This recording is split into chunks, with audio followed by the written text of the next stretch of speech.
Secretary Kennedy will talk a little bit about that too, but just wanted to run through a couple of quick stats, then you can add on, and then we'll open it up for questions. But again, what a joy to be here at the Ferdinand T Day School. We've met with their leaders, we've met with the incredible people who are running their school nutrition programs. We actually got to meet with the kids, as you can hear, that are right behind you, and it's just been a really, really great day here in Virginia. As you all know, approximately 1 in 5 kiddos and 2 in 5 adults in the United States currently have obesity. 40% of school-aged children and adolescents in the U.S. have at least one chronic health condition. 40% of our school-aged kids and adolescents have at least one chronic health condition. Prediabetes now affects 1 in 3 children aged 12 to 19. This chronic disease crisis is the greatest contributor to the United States healthcare costs, comprising 90% of our expenditures, according to the CDC. Very little research so far, this is about to change, very little research goes to understanding the root cause of disease, specifically in the relation between food and chronic disease. 80% of medical schools to this day, 80% do not require their students in medical school to take a nutrition class. Of course, I am the Secretary of Agriculture. My focus are our farmers and our ranchers. I believe so sincerely that our farmers are a massive part of the solution of what I just outlined. Our farmers, ranchers, and producers dedicate their lives to growing the safest, most abundant food supply in the world. And now we need to make sure that our kiddos, and especially in programs like this, have the opportunity to have access to that food. The final thing I'll say is, again, kudos to the incredible team at this school. I mean, look at the beautiful setup behind us. There's just so much, I think, we can do together when we're working across the federal government, with our state governors, with our local officials, and with the leaders in our schools. Thank y'all. Secretary. This is really an historic collaboration. It's the first time that HHS has actively collaborated with USDA to change the quality of nutrition to America's school children. And I want to thank Governor Youngkin, who's not here today, for his leadership in the MAHA agenda. And I was in Louisa County about 2 weeks ago and went to a school, and they've pioneered the bans of cell phones in school, which is also enforced in this school. And violence in that school decreased 100%. And we've seen the same thing across the country when the food has changed. And, emotional behavior and mental illness also declines, but more than anything, academic performance improves dramatically. And we heard testimony from some of the teachers and administrators in this school about the direct correlation between providing healthy foods to these children, nutritious food, other than the food-like substances that were once given and once ubiquitous in all of our schools. Give them real food, whole food, farm-fresh food, and it has dramatic impacts on academic performance and on socialization among the students. As Secretary Rollins said, we have a chronic disease crisis now in our country. When my uncle was president, 3% of American kids had chronic disease. Today it's 60%. When my uncle was president, I was a 10-year-old boy. We spent 0 on chronic disease in this country. Today we spend $1.3 trillion a year, and our kids, the sickest kids in the world, 38% of our children are diabetic or pre-diabetic. That was unknown when I was a kid. 74% of our kids cannot qualify for military service, so this is a national security issue as well. We know a lot about many things, but we know very, very little about the link, about the exposures that are causing the chronic disease epidemic. And right now, we are in the middle of a major reorganization at NIH, redirectorship, so that we will be studying and learning what is causing the chronic disease epidemic, and then FDA and CDC and USDA are going to do their jobs to eliminate their exposures. The last thing I say is that right now, Governor Youngkin has taken this extraordinary step of banning food dyes in the schools, 7 food dyes. But We are encouraging governors from all over the country to apply for SNAP waivers that will allow the SNAP program, the food stamp program, to exclude soda drinks and some other substances that we know are dangerous to our children. We believe in choice. Every American who wants to eat a donut ought to be able to eat it or drink a Coke. But the federal taxpayer should not be paying to poison our children. And we're going to end that, and we're going to end it very quickly. Great. We'll take a couple questions before we wrap up. Yes, ma'am. Can the FDA ensure food safety now that so many jobs have been cut? And for you, Secretary Rollins, you've spoken about better nutrition for children. How can schools, there were recently millions of dollars in cuts in a cooperative program between local farms and schools. Is that money coming back? Is something similar coming back? Go ahead. In terms of FDA's capacity, the cuts in all of our agencies are not affecting science, so that science jobs are preserved. The frontline enforcement jobs and health delivery jobs are preserved. HHS was a bloated agency, and it was not doing its job. Our health, during the past 4 years, we saw a 38% rise in its budget, and healthcare continued to decline. So we're reorganizing HHS so it can do its intended job, which is to make America healthy.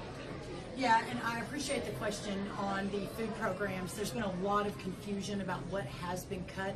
The first thing I'll say is that we are realigning, as all of our agencies are, but at USDA we're realigning the agency around what works well, what's important. Almost 80% of the USDA budget of $280 billion, I think, is actually in the food and nutrition program space. It's actually not even in the farming and ranching space. And so as we look at that, and under the last 4 years, under President Biden, it was almost a 40% increase, tracking close to where HHS expanded as well. So what we are pulling back now is the COVID era programs that were affirmed under the last administration that were always meant to come back. And a lot of the money that we're pulling back is money that is, all of it actually, has not been spent or committed. It is future money, again, under COVID era programs. Every child in America that is hungry will have good food to feed them. And if they don't, then we will immediately realign to ensure that they do. And the other thing I'd like to say is that the programs like today that are so inspiring, and watching these incredible kids, a lot of them from food challenged families, that this is what we should be supporting at USDA. This is why we're realigning, so that the status quo that has been bloated by 40% in the last 4 years, that's not going to work anymore. That instead we need to realign around leaders like are part of this school that have completely rethought this and have done such an amazing job, and moving farm fresh produce as much as is possible into the schools and into these kids as snacks and lunches. Sir, I know you said that you want to talk about kids' health. The CDC program that monitors lead surveillance for kids was cut. Can you explain the rationale for cutting a program like that, and why that's not an essential service? There were some programs that were cuts that are being reinstated, and I believe that that's one of them. Interesting. And do you know why it was cut to begin with? It was just all of these programs, all of the CDC, NIH, and CDC were not doing their jobs, and there was tremendous redundancy. For example, we had over 100 communications departments. We had 40 procurement departments. We had dozens of IT departments and dozens of HR departments. Most of the cuts are to those administrative sections, which are now consolidating. We're eliminating the redundancies. We're streamlining the agencies. We're going to make it work for public health, make it work for the American people. In the course of that, there were a number of instances where studies that should have not have been cut were cut, and we've reinstated them. Personnel that should not have been cut were cut. We're reinstating them, and that was always the plan. Part of the DOGE, we talked about this from the beginning, is we're going to do 80% cuts, but 20% of those are going to have to be reinstalled because we'll make mistakes. And one of the things that President Trump has said is that if we make mistakes, we're going to admit it, and we're going to remedy it. And that's one of the mistakes. When will that be Secretary remedied? Rollins, has the administration outlined any sort of bailout plan for farmers in light of the tariffs? do you want to see the CCC fund replenished? Do you feel like there's urgency to do that? Are you communicating that to congressional leaders? Well, the first and most important thing about the tariff announcement yesterday is the president is effectuating his vision alongside his cabinet, who's there to deploy on realigning the American economy about what works for all Americans and bringing prosperity back to every corner of this country. There's no doubt, and as we saw in the last Trump administration under Sonny Perdue, who was the Secretary of Agriculture then, that there were a good number of our farmers and ranchers, especially in our row crops, that were at least immediately felt some economic consequence of those tariff decisions. And as a result, the USDA then set up a program that that sent money out to those farmers once they had proved that they had some economic consequences. So as of today, we don't know what those consequences will look like. In fact, it may be months before we really know, especially in the row crops. They are all being planted right now. This is planting season. We probably won't know until the summer or even early fall. Having said all of that, the answer is yes. We are setting up the infrastructure that if in fact we have some economic consequences in the short term to our farmers and perhaps our ranchers, that we will have programs in place to solve for that. You guys have both been really, really critical of ultra-processed foods, but as you're aware, much of what is served at the tens of billions of dollars we spend on school food programs is considered ultra-processed. You've praised what the states are doing. Are there any plans to update federal rules, or what are you looking at federally to try to tackle additives, dyes, processing in these meal programs? We're in the middle right now, very, very energetically revising the nutrition guidelines. The nutrition guidelines that were worked out during the Biden administration and that were supposed to be implemented on January 20th was a 453-page document that looked like it was written by the food processing industry. And we are going to come up with a document that is simple, that lets people know with great clarity what kind of foods their children need to eat, what kind of foods they can eat, and what's good for them, what's good nutrition. And we are collaborating with each other to make sure we get that out as quickly as possible.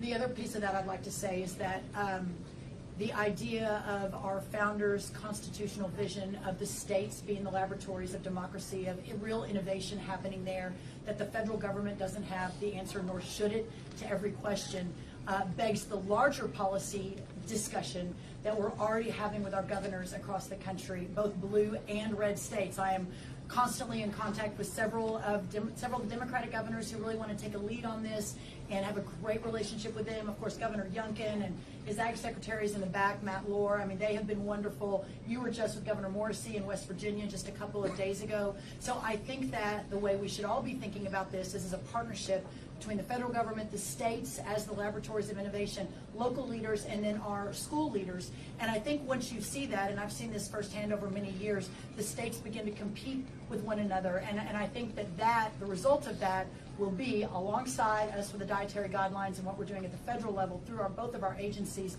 I think you'll see a new day in terms of how we think about nutrition and programs and how we move that out into the country. All right, thank you guys. We gotta go. Thank you. Thank you so much. Thank you. They are subject to the tariffs. As far as I know, we're still working through all of the details. But I think as the numbers have come down on eggs, the bottom line is it doesn't become as economically Well, we viable. toss out the people who are writing the guidelines with conflicts of interest, and the panel that's writing it will have no conflicts of interest. Are they writing it now? Yes. Secretary Kennedy, you kept the entire LIHEAP team. You gutted teams that manage Head Start. How will those programs be administered going forward? Oh,